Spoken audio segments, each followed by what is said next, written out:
Assalamualaikum warahmatullahi wabarakatuh. Perkenalkan, nama saya Rizky Loyun. Saya dari Fakultas Teknik Prodi Sistem Informasi.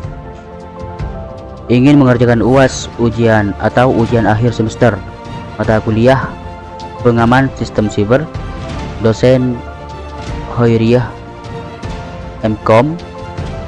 Saya semester 5 Prodi Sistem Informasi. Di sini saya akan menjelaskan yang pertama di sini definisi cyber security, yang kedua ancaman keamanan, yang ketiga konsep confidentiality, integrity dan availability dalam kurung CIA threat, D perbedaan firewall dan intrusion detection system atau IDS, yang terakhir di sini kriptografi dalam cyber security. Jadi saya akan menjelaskan yang pertama di sini definisi cyber security. Cyber security. Apa itu cyber security? Yaitu perlindungan di dunia digital. Cyber security adalah praktik melindungi sistem komputer, jaringan, dan data dari akses penggunaan, pengungkapan, gangguan, modifikasi, atau kehancuran yang tidak sah. Jadi kalau cyber security, bahasa simpelnya itu, dalam bahasa sederhananya itu perlindungan komputer, baik meliputi jaringan, data, ataupun penggunaan, pengungkapan, gangguan, modifikasi, atau yang lain-lain. Terus latar belakang cyber security.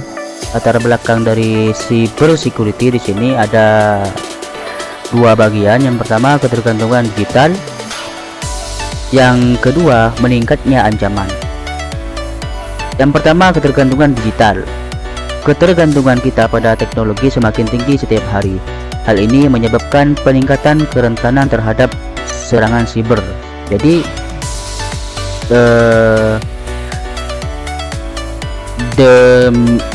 dengan luasnya teknologi dan perkembangan pada zaman ini sampai selanjutnya semakin berkembang, jadi semakin gampang untuk membobol ataupun mengakses dari perlindungan cyber security di sini, dan atau dari perlindungan komputer, karena dari banyaknya pemakaian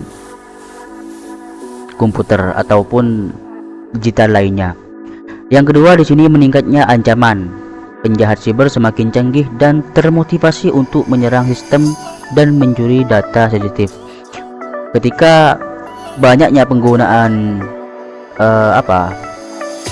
digital seperti komputer ataupun HP, maka di sini semakin termotivasi oleh si penjahat atau bisa dikatakan hacker untuk termotivasi untuk menyerang sistem dan mencuri data sensitif. Jadi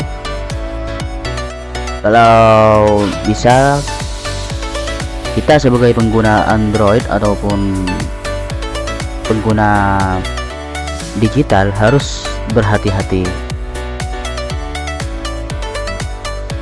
Lanjut ke jenis-jenis ancaman cyber security. Di sini jenis-jenis ancaman cyber security dibagi menjadi 4. Yang pertama malware, yang kedua phishing, yang ketiga ransomware, yang terakhir data breach. Malware, perangkat lunak berbahaya yang dirancang untuk merusak, mencuri, atau mengganggu sistem komputer. Jadi jenis-jenis ancaman cyber security yang digunakan oleh hacker-hacker ataupun penjahat di sini ada 4 macam yang sudah diketahui. Yang pertama malware, yaitu perangkat lunak berbahaya yang dirancang untuk merusak, mencuri, atau mengganggu sistem komputer. Jadi ada perangkat lunak khusus untuk melacak atau merusak atau mencuri sistem komputer.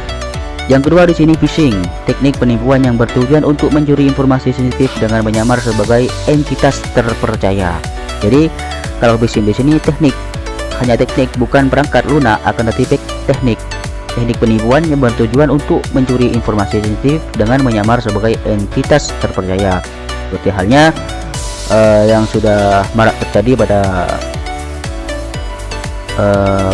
sudah lama lah, seperti halnya link apa saja yang berkaitan dengan penipuan. Jadi di sini disebut phishing. Yang ketiga, ransomware, malware yang menginspirasi data dan meminta tebusan untuk mengembalikan akses. Artinya dalam bahasa sederhananya di sini ancaman malware yang menginskripsi data dan meminta tebusan untuk mengembalikan akses, seperti ancaman sistem komputer. Yang terakhir di sini jenis-jenis ancaman cyber security, ada data breach, pencurian data sensitif dari sistem komputer seperti informasi pribadi atau data finansial. Biasanya kalau hacker di situ mencuri data sensitif dari sistem komputer di sini melalui link tidak jelas di situ. Biasanya itu. Lanjut ke dampak serangan cyber security, ada empat macam, ada empat dampak serangan cyber security. Yang pertama di sini kerugian finansial. Serangan siber dapat menyebabkan kerugian finansial yang besar, termasuk hilangnya pendapatan, biaya pemulihan, dan denda. Jadi ketika dampak serangan security di sini, jadi ketika kerugian finansial di sini terdampak serangan cyber security, maka menyebabkan kerugian yang besar, termasuk hilangnya pendapatan, biaya pemulihan, dan denda. Yang kedua di sini pelanggaran privasi, pencurian data sensitif dapat menyebabkan pelanggaran privasi dan pencurian identitas. Itu. Yang ketiga, gangguan operasional. Serangan siber dapat mengganggu operasi bisnis, menyebabkan downtime dan hilangnya produktif. Jadi ketika kita terdampak serangan cyber security, di sini bisa menyebabkan gangguan operasional, di antaranya hilangnya produktif. Yang terakhir, kerusakan reputasi. Serangan siber dapat merusak reputasi perusahaan dan mengurangi kepercayaan pelanggan. Jadi kalau perusahaan sudah gampang dihack, maka pelanggan apa saja, maka pelanggan di situ kurang percaya karena perusahaan tersebut sudah terdampak serangan cyber security. Jadi langkah-langkah pencegahan serangan cyber security di sini saya membuat ada 5 langkah-langkah pencegahan serangan cyber. Yang pertama, gunakan kata sandi yang kuat dan unik untuk setiap akun. Jadi kita atau kalian kalau mau mencegah serangan cyber security di sini untuk melindungi komputer kita sendiri, gunakan kata sandi yang kuat dan unik untuk setiap akun. Karena ketika hacker di situ ahli dalam melacak sandi ataupun password, itu biasanya kalau hacker biasanya mengambil dari tanggal lahir, tahun kelahiran, bulan kelahiran. Karena kita kalau buat sandi ataupun password kebanyakan dari itu. Jadi hacker kalau sudah tahu kerjanya sudah ya begitu, dicoba-coba. Maka dari itu harus menggunakan kata sandi yang kuat dan unik untuk setiap akun. Jadi unik. Yang kedua di sini, install dan perbarui perangkat lunak antivirus secara teratur. Jadi kalau sampean punya komputer ataupun punya HP, tidak apa-apa, ataupun punya HP, maka di sini sering-seringlah install atau perbarui, update sering-sering perbarui dan perbarui perangkat lunak antivirus secara teratur ya. Jadi itu. Yang ketiga, berhati-hatilah saat mengklik tautan atau membuka lampiran email yang tidak dikenal. Jadi banyak di sini hacker di situ untuk mengelabui angsanya itu menggunakan tautan ataupun email.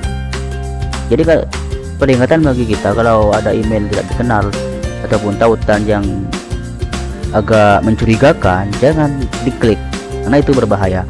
Yang keempat, di sini buat cadangan data secara berkala untuk menghindari kehilangan data yang tidak dapat dipulihkan. Jadi karena sekarang sudah WA seperti WA, Instagram, Facebook, ada 2 langkah privasi, itu aktifkan kalau bisa. Itu demi mengurangi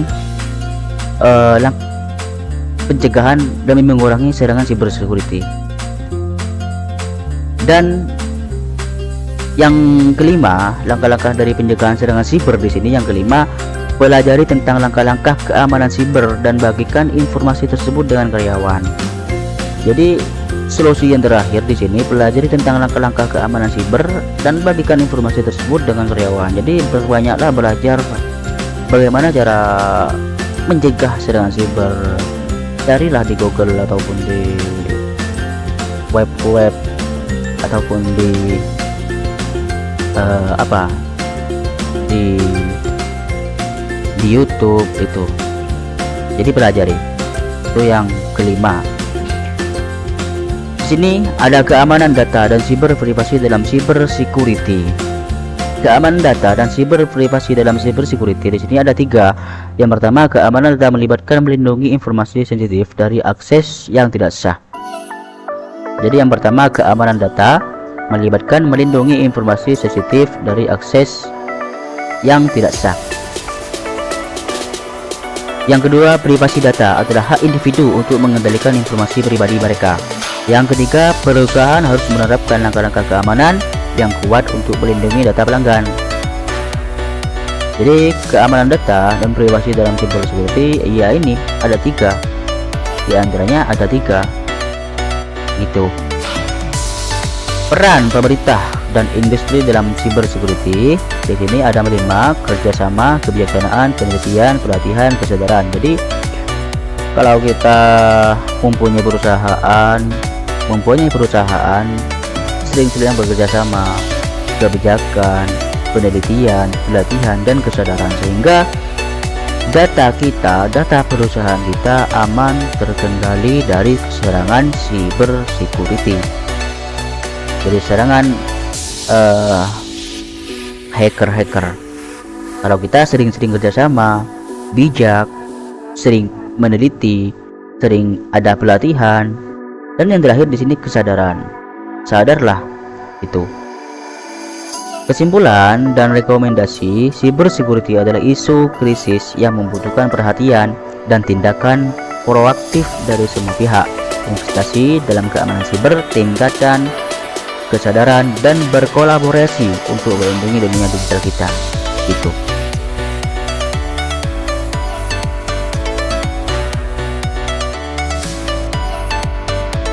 Oke.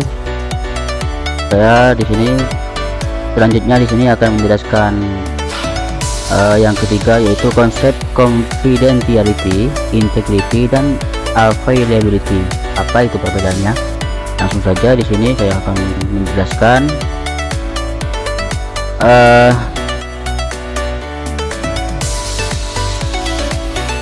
Konsep keamanan informasi CIA Threat.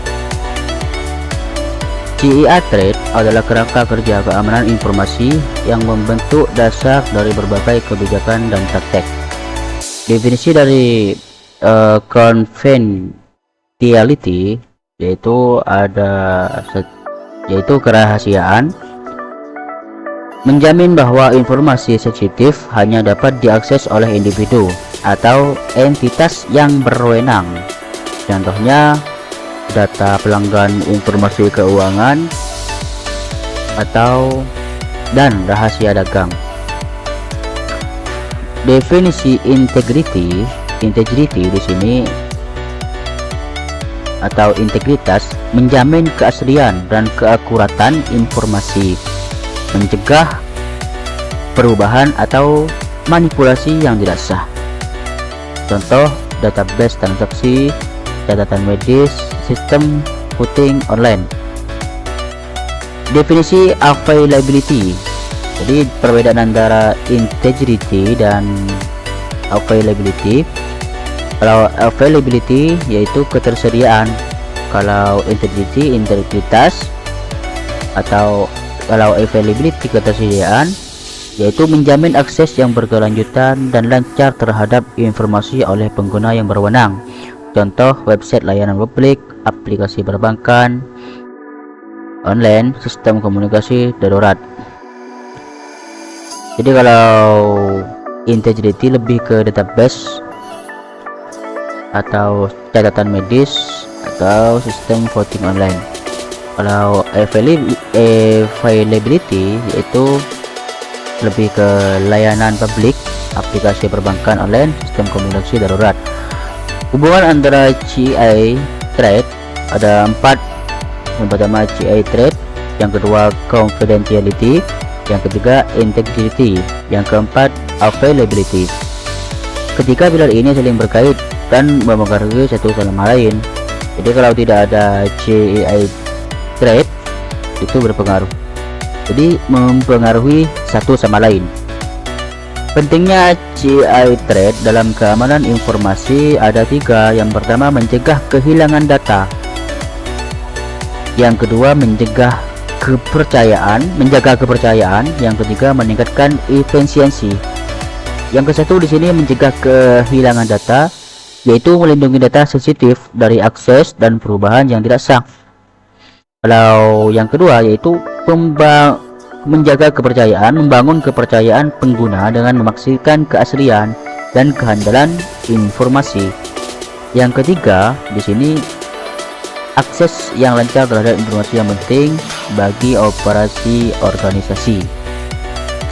Itu tantangan dalam menerapkan CI trade yaitu kompleksitas. Menerapkan CI trade di lingkungan yang semakin kompleks dan terhubung, biayanya, pengelolaan untuk infrastruktur dan sistem keamanan yang memadai, sumber daya, ketersediaan tenaga ahli keamanan informasi yang terampil.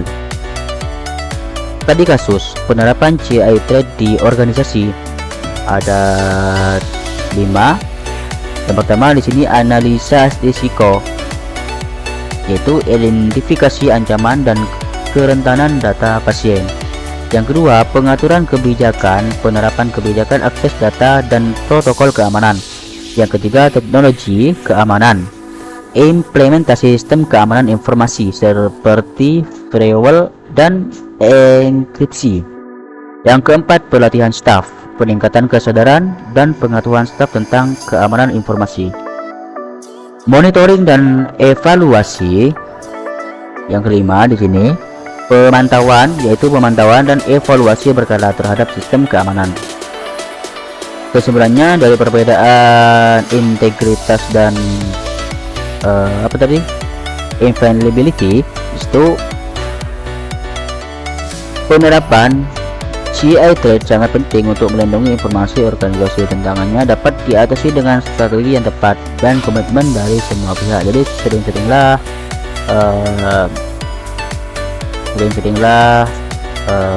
ada pelatihan atau praktek gitu.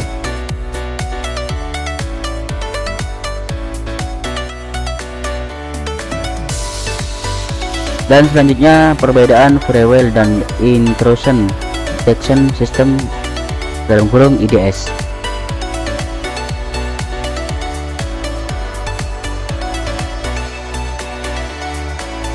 Jadi perbedaan antara firewall versus intrusion detection system dalam kurung IDS.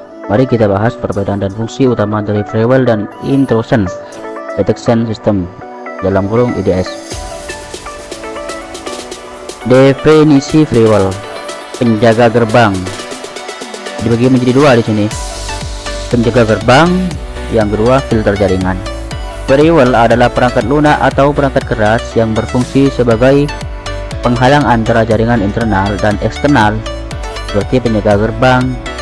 Firewall menyaring lalu lintas jaringan yang masuk dan keluar, memblokir akses yang tidak sah. Jadi kalau firewall di sini simpelnya atau bahasa sederhananya di sini penjaga gerbang. Jadi fungsinya itu untuk menghalang jaringan internal ataupun eksternal. Dan yang kedua di sini filter jaringan. Firewall memeriksa lalu lintas jaringan berdasarkan aturan yang telah ditentukan, memblokir koneksi yang tidak sesuai dengan aturan tersebut. Fungsi firewall memblokir akses tidak sah. Yang kedua mencegah serangan malware. Yang ketiga memproteksi data sensitif. 1. Memblokir akses tidak sah. Firewall mencegah pengguna yang tidak sah mengakses jaringan internal. Yang kedua mencegah serangan malware. Firewall memblokir malware seperti virus, worm, dan trojan yang dapat membahayakan jaringan. Jadi firewall itu lebih ke penjaga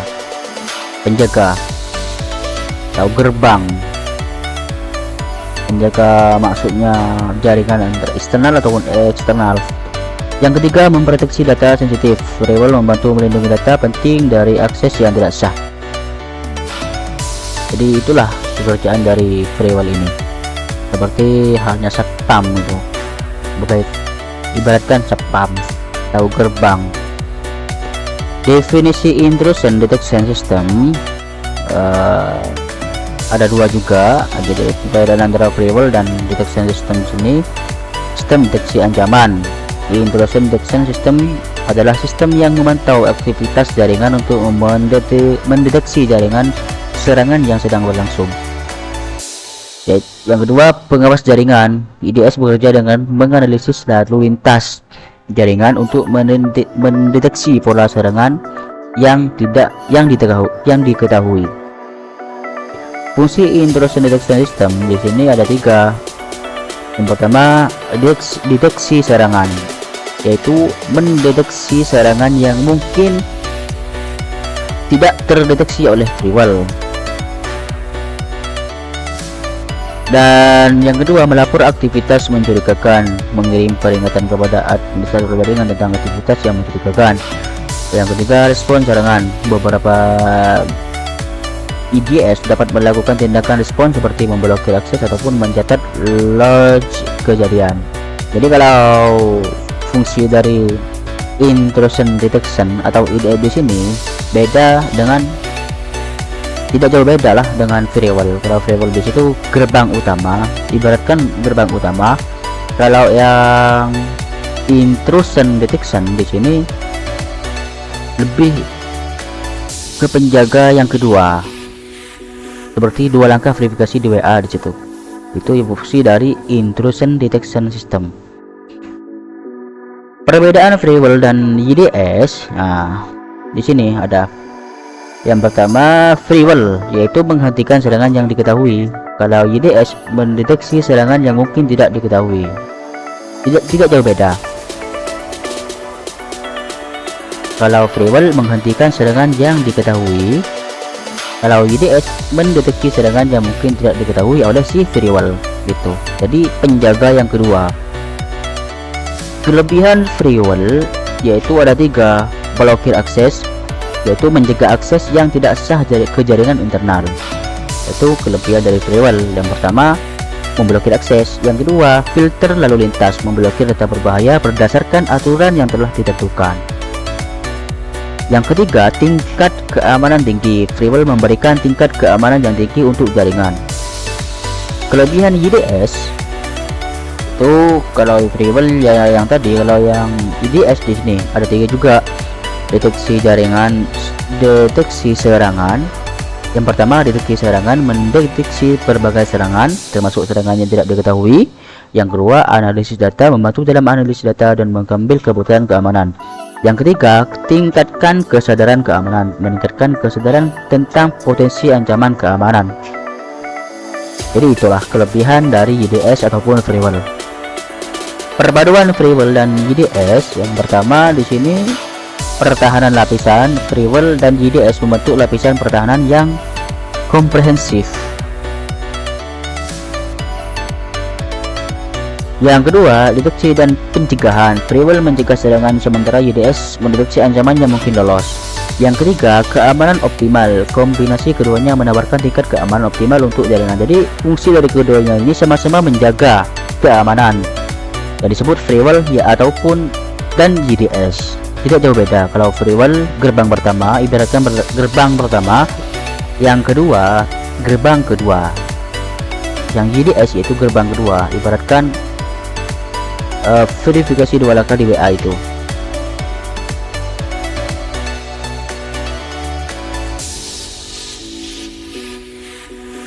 Yang terakhir di sini kriptografi dalam cyber security.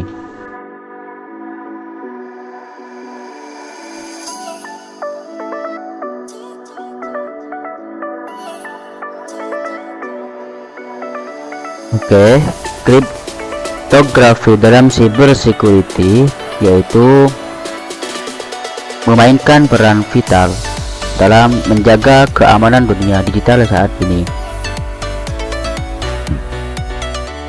Pengenalan kriptografi ada pengertian, ada tujuan di sini. Kalau pengertiannya, kriptografi yaitu ilmu dan seni menyembunyikan informasi, membuatnya tidak dapat dipahami oleh pihak yang tidak berwenang. Tujuannya apa? Yaitu tujuan utamanya di sini kriptografi adalah untuk menjaga kerahasiaan, integritas dan autentikasi data. Jadi tujuan dari kriptografi di sini untuk menjaga kerahasiaan, integritas dan autentikasi data. Sejarah kriptografi di sini ada 3. Yang pertama, kriptografi telah ada sejak zaman kuno, digunakan untuk melindungi komunikasi rahasia. Yang kedua, selama Perang Dunia II, kriptografi menjaga sangat penting dalam komunikasi militer. Yang ketiga, perkembangan komputer di abad ke-20 membawa kemajuan baru dalam bidang kriptografi. Jadi kalau kriptografi sudah lama. Terus prinsip-prinsip kriptografi di sini ada 3. Yang pertama, enkripsi, yaitu proses pengubah informasi ke dalam bentuk yang tidak dapat dipahami tanpa kunci. Yang kedua, deskripsi, yaitu proses mengubah informasi transkripsi kembali ke bentuk aslinya menggunakan kunci. Yang ketiga, kunci informasi, yaitu informasi rahasia yang digunakan untuk mengekskripsi data, mendekripsi data, mengekripsi data dan mendekripsi data. Algoritma kriptografi simetris ada, yaitu definisi algoritma simetris menggunakan kunci yang sama untuk enkripsi dan dekripsi. Contoh, Advanced Encryption Standard, Data Encryption Standard. Keuntungannya apa? Kecepatan dan efisiensi tinggi untuk data yang banyak. Algoritma kriptografi asimetris, definisi yaitu algoritma asimetris menggunakan 2 kunci yang berbeda, satu untuk enkripsi dan satu untuk dekripsi. Contoh, RSA atau Reverse Shamer Agreement, SSC, Ability Surface Cryptography. Keuntungannya apa? Menyediakan keamanan yang lebih tinggi dan manajemen kunci yang lebih baik. Aplikasi kriptografi dalam cyber security. Yang pertama, autentikasi, yaitu memverifikasi identitas pengguna dan perangkat untuk mencegah akses yang tidak sah. Yang kedua, kerahasiaan yang melindungi informasi sensitif dari pihak yang tidak berwenang. Yang ketiga, integritas, menjamin bahwa data yang ditransfer tetap utuh dan tidak dimodifikasi. Tantangan kriptografi masa depan. Yang pertama, kriptografi kuantum. Perkembangan komputerasi kuantum dapat mengancam keamanan algoritma kriptografi saat ini. Yang kedua, privasi data, menjaga privasi data di era big data dan Internet of Things. Yang ketiga, keamanan jaringan, menanggulangi ancaman baru, dan meningkatkan keamanan jaringan. Kesimpulan dan penutup, kriptografi sangat penting untuk menjaga keamanan dunia digital. Pemahaman yang mendalam tentang prinsip dan teknologi kriptografi sangat penting dalam menghadapi ancaman keamanan siber yang terus berkembang. Jadi itu saja yang bisa saya sampaikan dari ujian akhir semester ini. Kurang dan lebihnya mohon maaf. Semoga barokah dan manfaat bagi saya atau kita dan kalian semua. Amin, Allahumma amin. Wassalamualaikum warahmatullahi wabarakatuh.